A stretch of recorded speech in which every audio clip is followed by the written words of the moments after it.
ಇನ್ನು ಕಾಲ್ತುಳಿತದಿಂದ ಏನೆಲ್ಲ ಅನಾಹುತಗಳು ಸಂಭವಿಸಿದಾವೆ ಅಂತ ಹೇಳಿದ್ರೆ ಕಬ್ಬನ್ ಪಾರ್ಕ್ನ ಗಿಡಮರಕ್ಕೂ ಡ್ಯಾಮೇಜ್ ಆಗಿದೆ. ಹಾನಿಯಾದ ಬಗ್ಗೆ ಕಮಿಷನರ್ಗೆ ದೂರು ಕೊಡೋದಕ್ಕೆ ನಿರ್ಧಾರ ಮಾಡಿದ್ದಾರೆ. ಕಬ್ಬನ್ ಪಾರ್ಕ್ ವಾಕರ್ ಅಸೋಸಿಯೇಷನ್ನಿಂದ ದೂರು ಕೊಡೋದಕ್ಕೆ ಸಿದ್ಧತೆ ಆಗಿದೆ. ಕೇವಲ ವಿಧಾನಸೌಧದ ಮುಂಭಾಗದ ಗಿಡಗಳಿಗೆ ಮಾತ್ರ ಅಲ್ಲ, ಕಬ್ಬನ್ ಪಾರ್ಕ್ನ ಗೇಟನ್ನು ಹಾರಿ ಅಭಿಮಾನಿಗಳು ಬಂದಿದ್ದಾರೆ.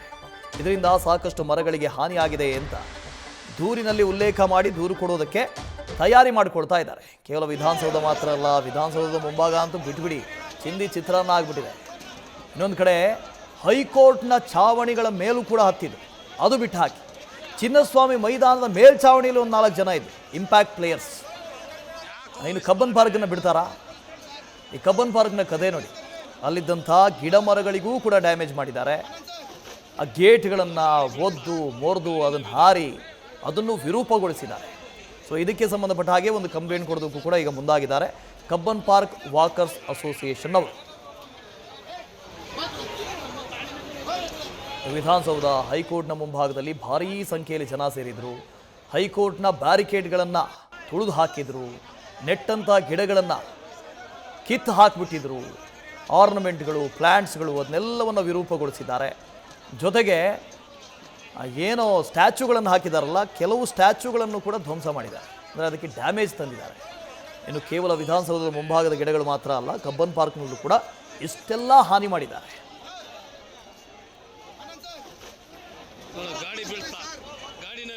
ಪ್ರಗತಿ ಇದ್ರ ಬಗ್ಗೆ ಡೀಟೇಲ್ಸ್ ಅನ್ನು ಕೊಡ್ತಾ ಹೋಗ್ತಾರೆ, ಲೈವ್ನಲ್ಲಿ ಜಾಯ್ನ್ ಆಗ್ತಾ ಇದ್ದಾರೆ. ಪ್ರಗತಿ, ಕೇವಲ ವಿಧಾನಸೌಧ ಮಾತ್ರ ಅಲ್ಲ, ಹೈಕೋರ್ಟ್ನ ಆವರಣ ಮಾತ್ರ ಅಲ್ಲ, ಕಬ್ಬನ್ ಪಾರ್ಕ್ನಲ್ಲಿ ನೆಟ್ಟಂಥ ಗಿಡಗಳು ಆರ್ನಮೆಂಟ್ಸ್ಗಳು ಅದಕ್ಕೂ ಕೂಡ ಡ್ಯಾಮೇಜ್ ತಂದಿದ್ದಾರೆ ಅಂತ. ಅಲ್ಲಿ ಏನೆಲ್ಲ ಆಗಿದೆ ಕಬ್ಬನ್ ಪಾರ್ಕ್ನಲ್ಲಿ ಡ್ಯಾಮೇಜ್ ಅಂತ? ವಾಸುದೇವ್, RCBಯ ಒಂದು 18 ವರ್ಷದ ಕಪ್ಪನ್ನ ಗೆದ್ದಿರುವಂತಹ ವಿಜಯೋತ್ಸವದ ಸಂಭ್ರಮಾಚರಣೆಯ ಸಲುವಾಗಿ ಕಬ್ಬನ್ ಪಾರ್ಕ್ನ ಒಳಗಡೆ ನಿಮಗೆ ಗೊತ್ತಿರಬಹುದು, ಸಹಜವಾಗಿ ಸಾಮಾನ್ಯ ದಿನಗಳಲ್ಲಿ ಬಾಲ್ ಭವನದ ಎದುರುಗಡೆ ಯಾವತ್ತೂ ಕೂಡ ಅಲ್ಲಿ ವಾಹನಗಳು ಓಡಾಟವನ್ನು ನಡೆಸಲ್ಲ. ಅಲ್ಲಿ ಕಂಪ್ಲೀಟ್ ಆಗಿ ಗೇಟ್ ಕ್ಲೋಸ್ ಆಗಿರುತ್ತೆ. ಆ ಒಂದು ರಸ್ತೆ ಯಾವತ್ತೂ ಓಪನ್ ಆಗಿದ್ದೇ ಇಲ್ಲ. ಅಂದ್ರೆ ನಡ್ಕೊಂಡು ಹೋಗೋದಕ್ಕೆ ಅವಕಾಶ ಇದೆ, ಬಟ್ ಅಲ್ಲಿ ವಾಹನಗಳು ಹೋಗೋದಕ್ಕೆ ಅವಕಾಶ ಇಲ್ಲ.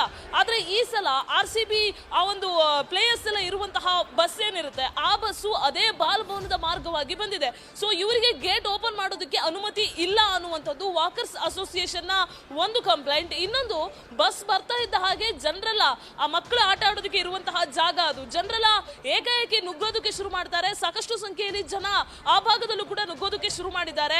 ಕಬ್ಬನ್ ಪಾರ್ಕ್ ನ ಗೇಟ್ ನ ಮೇಲೆ ಹತ್ತಿ ಹಾರಿ ಈ ರೀತಿಯಾಗಿ ಸಾಕಷ್ಟು ಅವಾಂತರಗಳನ್ನ ಮಾಡಿದ್ದಾರೆ. ಜೊತೆಗೆ ಕಬ್ಬನ್ ಪಾರ್ಕ್ ನಲ್ಲಿ ಇರುವಂತಹ ಸಾಕಷ್ಟು ವರ್ಷಗಳ ಮರಗಳಿಗೂ ಕೂಡ ಡ್ಯಾಮೇಜ್ ಆಗಿದೆ. ಜೊತೆಗೆ ಅಲ್ಲಿ ಸಾಕಷ್ಟು ಕಸ ಕಡ್ಡಿ ಎಲ್ಲವನ್ನು ಕೂಡ ಬಿಸಾಕಿ ಪ್ಲಾಸ್ಟಿಕ್ ಮುಕ್ತ ಆಗಿದ್ದಂತಹ ಕಬ್ಬನ್ ಪಾರ್ಕ್ ಈಗ ಪ್ಲಾಸ್ಟಿಕ್ ಇಂದ ತುಂಬಿ ತುಳುಕ್ತಾ ಇದೆ ಅನ್ನುವಂಥದ್ದು ಕಬ್ಬನ್ ಪಾರ್ಕ್ ವಾಕರ್ಸ್ ಅಸೋಸಿಯೇಷನ್ ನ ದೂರು.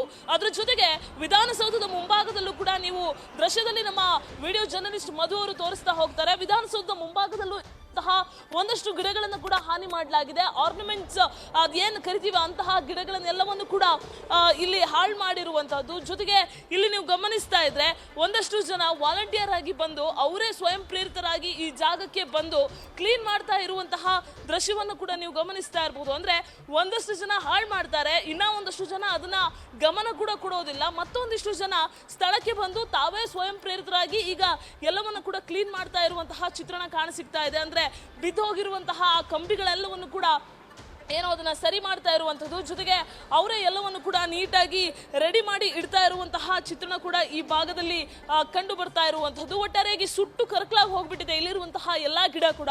ಸೊ ಹಾಗಾಗಿ ಇವತ್ತು ಕಬ್ಬನ್ ಪಾರ್ಕ್ ವಾಕರ್ಸ್ ಅಸೋಸಿಯೇಷನ್ ಇಂದ 12 ಗಂಟೆಗೆ ಕಮಿಷನರ್ಗೆ ಈ ಸಂಬಂಧ RCB ವಿರುದ್ಧ, DNA ಇವೆಂಟ್ ವಿರುದ್ಧ ಎಲ್ಲರ ವಿರುದ್ಧ ಕೂಡ ದೂರನ್ನ ಸಲ್ಲಿಕೆ ಮಾಡಿರುವಂಥದ್ದು. ವಾಸುದೇವ್, ನ್ಯೂಸ್ ಫಸ್ಟ್ ನಿರ್ಭೀತಿಯಿಂದ ನಿಮ್ಮ ಪರವಾಗಿ.